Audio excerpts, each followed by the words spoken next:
Hello, and thank you for taking this time to listen to this presentation on internet safety. My name is Jamie Gorman, and I'm the assistant principal at La Costa Canyon High School. I will start by sharing that I am by no means an expert on internet safety, but I am a concerned school administrator and mother of two daughters, ages 13 and 10. This presentation was adapted to educate our Maverick community on how to keep our children safe from online predators. A big thank you to the Carlsbad Police Department and NetSmarts by the National Center for Missing and Exploited Children for providing access to this valuable information. Throughout this presentation, I'll be sharing recommended ways we can protect our children online to include children's exposure to inappropriate content and protecting our children's online privacy, because no matter what type of device or website they are using online, there are risks. I will cover safety risks beyond the more commonly addressed cyberbullying. I will also share information about the more uncomfortable topics we need to discuss with our children, including sexting and online sexual exploitation. Let's begin with the more commonly discussed concerns of cyberbullying. Cyberbullying is essentially ongoing, pervasive bullying or harassment of someone by use of technology. Research tells us that about 25% of high school students have been cyberbullied through technology like cell phones, social media, and online games. Youth who identify as gay, lesbian, bisexual, or questioning are more likely to be involved, both as a victim and a bully.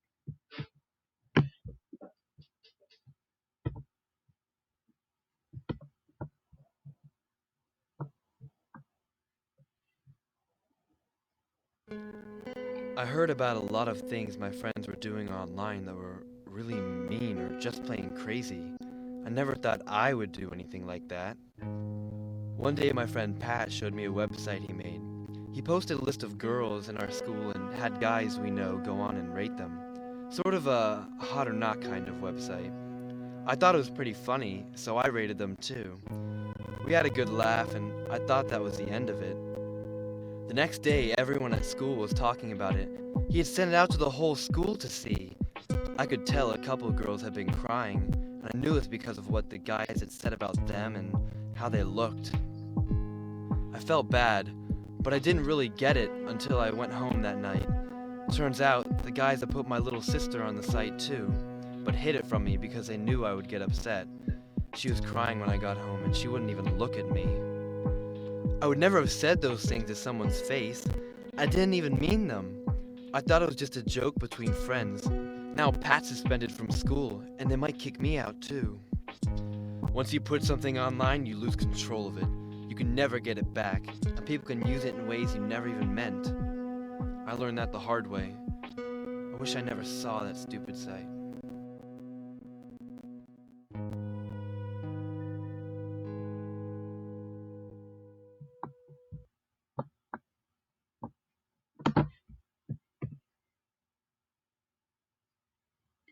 Other examples of cyberbullying can include sending mean texts, photoshopping pictures, creating fake profiles, posting fight videos, spreading rumors and gossip, posting embarrassing pictures, or sending threatening or harassing comments.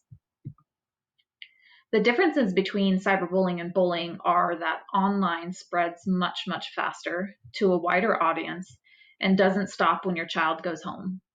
All of this can lessen our children's sense of security.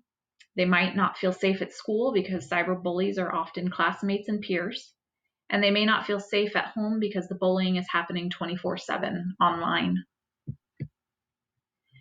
Cyberbully, victim, and bystander. Our children may fall into at least one of these categories, sometimes more than one, because many children who are cyberbullied are also cyberbullies themselves, and at one point or another probably were part of being a bystander. Children and youth need to know that they are responsible for their behavior online. Choices young people make about what they post and how they treat others online can have negative consequences for themselves and for others. A cyberbullying victim might suddenly stop using the computer or cell phone, act nervous when receiving an email, instant message, or text, seem uneasy about going to school, withdraw from friends and family. If you see any of these signs, don't ignore them. Cyberbullying victims need to feel that we as parents are taking the problem seriously and that we are going to do everything we can to help. Avoid using phrases like kids will be kids. Bullying can be very painful. Some specific ways to help our children if they are victims of cyberbullying are supporting our children with understanding, staying calm but not downplaying the incident, thanking our children for sharing with us about the cyberbullying. Review what has happened and discuss what steps can be taken to address the issue. Save any evidence, such as screenshots or printout of messages, for any needed investigation by the school or police. Tell our children not to respond and to block the cyberbullies. Set up new accounts to only be shared with trusted friends. Communicate with the school because often cyberbullying involves in-person bullying at school. Also report cyberbullying to the website or app where it is taking place. Research tells us about 16% admitted to cyberbullying others. Beware of cyberbullying behaviors such as quickly switching screens or closing programs, using the computer at all hours, unusually getting upset if you cannot use the computer, avoiding discussions about what they're doing, and using multiple online accounts. Often parents are not aware of their child cyberbullying others until they hear about it from another parent or school. Be proactive and look for the signs. Establish clear expectations for online behavior. Make it clear that bullying and cyberbullying are unacceptable to you. Set consequences for cyberbullying, such as restricted internet privileges and increased online supervision. And model good behaviors yourself by always being respectful to others online. Children do not need to be friends with everyone, but should learn to respect others. Most kids are not bullies or victims, but bystanders, often afraid to speak out of fear of being the next target or being called a snitch. Share your expectations with your child to not be a bystander and to speak up, because silence only lets it continue. Information is critical for schools or trusted adults to be able to take action. Encourage your child to stand up for others if they feel safe to do so. They can also show support to the victim in private. Assure your child they are doing the right thing and assist them with reporting it to the school and/or website. Personal information that your children shouldn't share publicly online include passwords, home address, location, home and cell phone number, email address. Sharing personal information online is a security risk because it leaves your child open to identity theft, online scams, hacking, online enticement, which involves an individual communicating with a child via the internet with the intent to commit a sexual offense or abduction, or sextortion, online exploitation in which non-physical forms of coercion, such as blackmail, are used to acquire sexual content from a child. Watch this next video of sextortion based on real life experience of teens.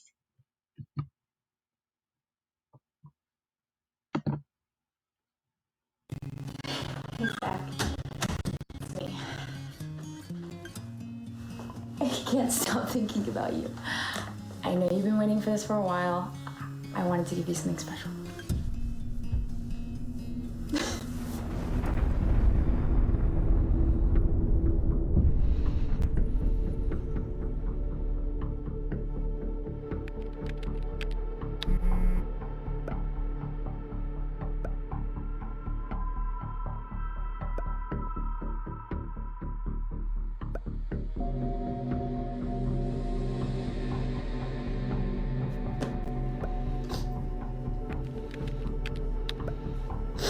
Who are you?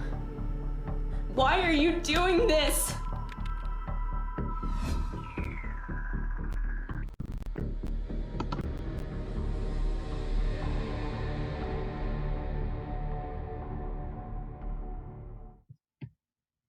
Additional inappropriate information your child shouldn't share online include inappropriate or illegal behavior, offensive language, threats of violence, underage drinking or drug use, and hate speech. The online world can sometimes feel anonymous. Kids sometimes forget that they are still accountable for their actions. Posting inappropriate things online means your child may damage their reputation at school and the workplace or among their friends, be disciplined at school if the post breaks school rules, be charged with a crime if they are breaking a law, or hurt their chances of getting into college, getting a scholarship, or getting a job in the future. Help your child from revealing too much personal information online by establishing rules they can share what they can share and under what circumstances. For example, you can enter your address online if you're ordering something from Amazon with permission, but it's not okay to enter their address in a pop-up that promises to send them a free prize.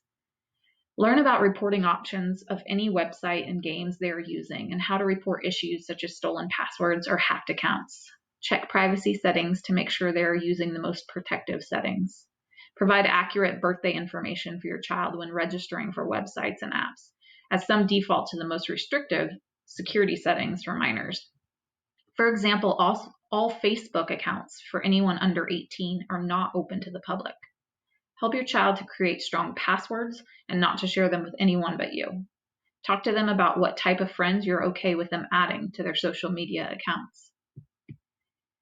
In addition to being careful about the kind of information they post, you want to make sure your children are being careful about the images they share. Sexting is when teens send or post nude or partially nude images, usually via cell phone. Recent research suggests that 15% of teens have sexted, and 27% say they have received a sext. Sexting is usually intended by teens for only one person. However, they don't always stay private. There is no such thing as for your eyes only when technology is involved. Teens sext for a variety of reasons. They may be trying to be funny, trying to impress a crush who may or may not have requested the image, peer pressure or threats, or experimenting with relationships, sexual behaviors, and boundaries. One study suggests that sexting can be part of a pattern of risky behaviors for certain teens that may make them more likely to be engaged in risky sexual behaviors, including unprotected sex. There are many negative consequences to sexting, including but not limited to rumors, gossip, embarrassment for the person in the photo, humiliation at home and school if the image spreads, bullying, blackmail that can include sending more sexting images to keep from sharing the images, suspension or expulsion from school, and or police involvement. In addition, sexting can affect a child by them feeling too uncomfortable to attend school, losing concentration in class, lower grades, changes in peers, contributing to low self-esteem and confidence, and may develop into feelings of depression and anxiety. There can also be consequences for sharing the image of an exposed minor. Texting or emailing an inappropriate photo can be considered possession and distribution of child pornography, which can have significant school and legal consequences. When discussing sexting with your child, talk about the consequences that can result from sending an inappropriate photo, how an image can quickly spread online, if not by the person they sent it to, but even if the phone is lost, borrowed, or stolen, and how an image can stay online for a long time if it spreads. Remind your child to never request a nude photo from someone else and never forward a sexting photo of someone else. Discuss healthy relationships through open and honest conversations. Let your child know if they are being pressured to send inappropriate content by anyone, they can say no, and that it's not someone they can trust. In a healthy relationship, the other person would not make requests to put the other at risk of embarrassment or hurt. Encourage your child to reach out to a trusted adult to talk through any of these pressures they are experiencing. Report to your child's school and or the police if your child is being blackmailed and or if nude photo is being passed around without consent, or if your child is aware of this happening to another peer. Ignoring the situation will not help the child in the photo. We all know that the internet has many beneficial purposes for our children to have immediate access to limitless information. But as parents, we also must be aware of the inappropriate content and dangers that the internet can expose our children to. This cyber awareness is more important than ever with the increased time our students are spending online during distance learning. During the recent school closures, the San Diego County's Reports on the Internet Crimes Against Children Task Force has received triple the reports of child predatory behavior on the internet. This drastic increase can be contributed to children being at home spending much more time on the internet, not participating in as many extracurricular activities, less access to trusted adults to tell, and often with less supervision at home due to working parents. Incidents of online sexual exploitation are increasing during the pandemic as child predators are turning to the internet as a source of income and taking school closures to their advantage as there is much more opportunity to access children online. Research from the Massachusetts Institute of Technology showed a frightening statistic that 1 in 5 kids online are sexually propositioned through gaming and social media platforms.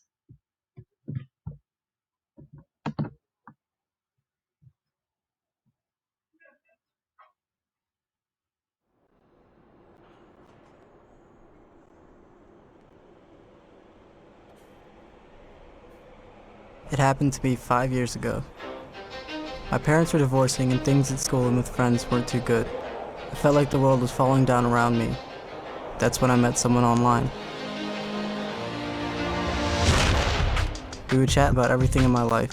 I finally had someone to take my side and see things my way. I had someone who put me first. No matter how much I thought we could trust each other, I knew better than to meet in person with someone I'd met on the internet. But one day, when school was dismissed early, there was someone waiting for me at my front door. I never thought I'd find myself in this situation. I learned the hard way that no matter who you think you're talking to online, there are people out there looking to hurt you. It doesn't matter if they're male or female, or if they look a little rough around the edges, or even if they're the most beautiful person. These people exist, online and in the real world. It happened to me too. I was 14 and someone online sent me a private message. I shouldn't have responded, but I messaged back and 7 days later, agreed to be picked up outside of my house at midnight. I was taken to another house and what happened there was terrifying. I'll remember it for the rest of my life. I felt numb and powerless and didn't know what to do. I was too afraid to tell my parents and ashamed of what everyone would think of me. But hiding it was a mistake. I saw the car that I was taking and driving around my neighborhood all summer long. Was I being targeted again, or was someone else being victimized? I finally decided to tell someone.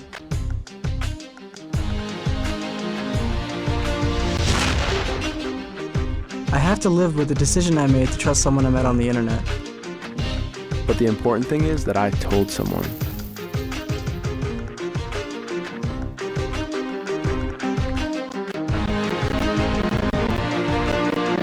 I'm not a victim, but a survivor.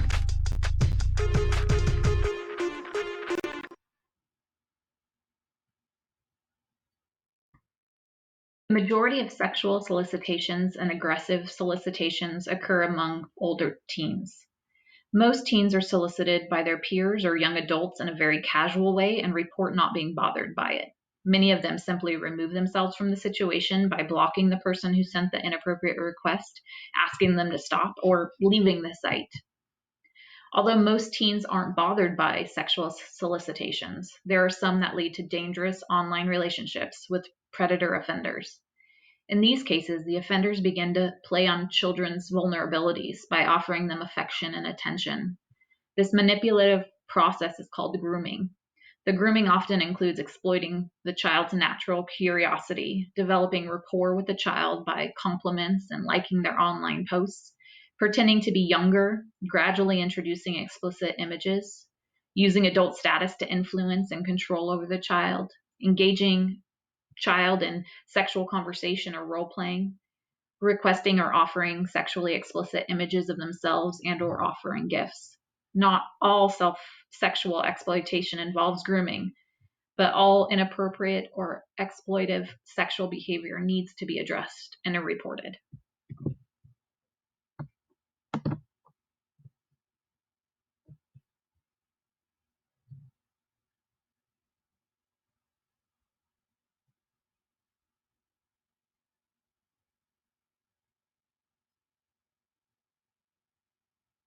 I didn't think that I had anyone to talk to about what was going on in my life. all the bad things, all the feelings I had for myself, just normal teenage feelings. So I just met someone online that I didn't know, and he said that basically the grass was greener on his side. I first met him on one of the private chat rooms where you just talk to like so many people, and then I would make my own, and then we talked from there. And that progressed for about a month. Well, I knew from the start that he was how old he was. I didn't even think that we'd have a relationship. He was like a stranger, and you can tell stranger things that you're never gonna meet, stuff that you couldn't tell your friends. He was saying you're not worthless, you can come over here, I'll take care of you until you can, basically take care of yourself, and you won't have to deal with that anymore. And I just thought that was so much better than staying where I was. The second time I ran away, I didn't want to, but I knew if I didn't, there might be like a little more trouble, because he came to my house, and I get this call from someone else that he talked to online, and she said that he was outside waiting for me.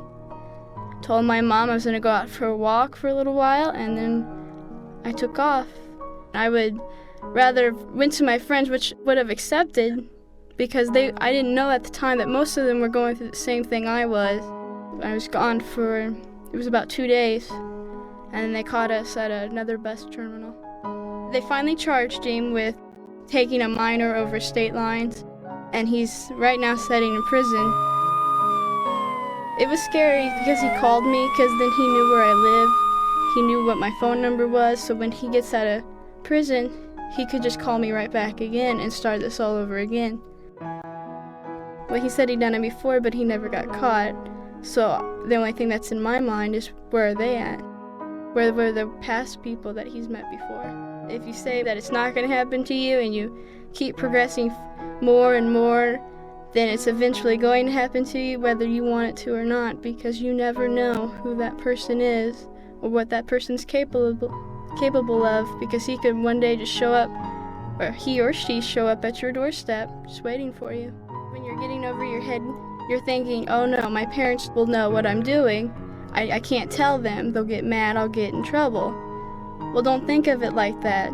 Think of it as, if you keep talking to this person over the internet, you don't know what they're capable of. Yeah, there has been different scenarios played in my mind of what happened and what could have happened, and the one that did happen, I was lucky that I'm not dead on the side of the road right now, 6 feet under.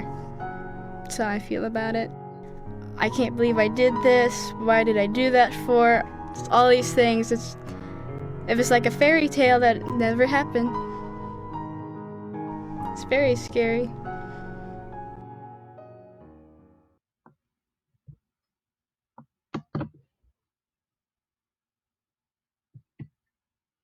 Here are some signs of grooming you should look for.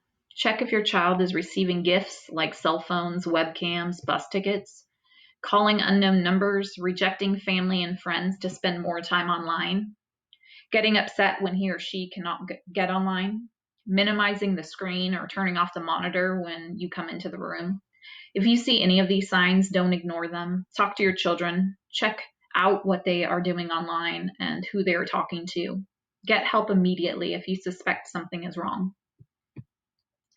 Seeing inappropriate content online or experiencing inappropriate contact may have negative impacts on children. Some children may feel guilty or ashamed. Sometimes children exposed to violent or sexual content may become desensitized to it and can also affect their self-image and overall development. Let your kids know they can always talk to you. If your child opens up to you about inappropriate content they have seen or experienced, listen attentively and stay calm. Reassure them it's not their fault and help them report anything that made them feel uncomfortable. To keep your child safe from online predators, talk to your children about sex and relationships and what makes a healthy relationship. Have an open door policy so your children will not seek answers or inappropriate relationships online. Keep in mind, teens are often flattered by attention from older people. Make it clear that an adult flirting with them is not appropriate. Set a policy about not being allowed to meet online friends in person unless you are comfortable with it, and provide clear rules, including meeting in a public place with you or another trusted adult present. Know your children's online friends. Encourage them to not accept friend requests from anyone they do not already know. Ask questions. How did you meet? What do you talk about? Teach your children the warning signs. Talk to them about grooming and ways people try to manipulate them, because some offenders use the internet to target minors they already know. And most importantly, call the police if you suspect your child is having inappropriate conversations or relationships online, has been sent or requested to send sexual images, or has been asked to meet in person. Also, file a report with the website or app where the inappropriate communication happened. Some tech solutions to help keep your children safe online are to install filtering and monitoring software for mobile devices. Consult your cell phone provider for monitoring options. Look at individual apps and websites for their privacy and filter options, like turning off chat features. Google, for an example, has a free safe search option. Facebook's Family Safety Center is an excellent resource for parents who have questions about protecting their children's privacy on the site. Other sites like Twitter and Instagram also have their own safety and security pages with tips on protecting personal information. So how safe are sites like Twitter and Facebook? All of these sites have some risk, but the risk can be minimized by following some basic rules, such as choosing appropriate screen names, setting profiles to private, and thinking before posting comments, images, and videos. Communication online is a way of life for our children. Technology changes all the time, and kids are constantly finding the newest websites, apps, and gadgets. And as technology changes, so does the risks associated with it. It's up to us as parents to teach them the basic rules of internet safety so they can use all of these responsibly. The best thing you can do is ask your child which apps he or she uses, and then work through and explore the privacy and reporting functionalities together. Remember, the most important thing is to communicate with your child about what they're doing online. Talk about it. Kids might not tell you everything, but ask anyways. Get involved. Challenge them to a duel in their favorite online game. When you respect their interests, they are more likely to respect your rules. Don't pull the plug. Taking away the internet access because they may have made a mistake online doesn't solve the problem. Talk to them about protecting themselves and respecting others online. Remember that safe online behaviors are skills that our children need to practice and build up over time. Start the conversation by asking your child about their interests. Ask questions like, what's your favorite app? Who do you talk to when you're playing games? What pictures do you like to post? Discuss these things with them regularly so they know you're available and you have an open mind. Kids need to know that you won't freak out and stop them from going online if something happens. You may not be able to protect them from everything, but you can teach them how to make responsible choices when they encounter a problem. Encourage your child to use critical thinking when navigating a tricky online situation and act in a way that they can be proud of. Initiate conversations. Don't wait for kids to start the conversation. Use everyday opportunities like media stories on cyberbullying to talk to your kids about being online. Talking about online safety, no matter how uncomfortable the conversation, must be regular and active at all ages. Again, the goal is to have ongoing, open conversations, not just reacting to negative incidents or behaviors. As a parent, we want to establish a relationship of mutual trust with our children. We want our children to know we are available for them. Our kids need to know if they come to us that we will be there for them, and we won't just cut them off from the internet and take away their cell phone if something happens. Remind your child to be a true maverick, and if they see something, hear something, sense something, then please say something. Report concerns to a trusted adult, a teacher, counselor, school psychologist, student support specialist, or administrator. We are here to support our LCC family. These additional resources offer information on how to communicate with your child about making good decisions online and being responsible digital citizens. I encourage you to check out these resources to find educational videos, software recommendations, conversation starters, parent and child technology, contracts, and much, much more. Thank you again for taking the time to watch this presentation and working in partnership to keep our Maverick students safe online.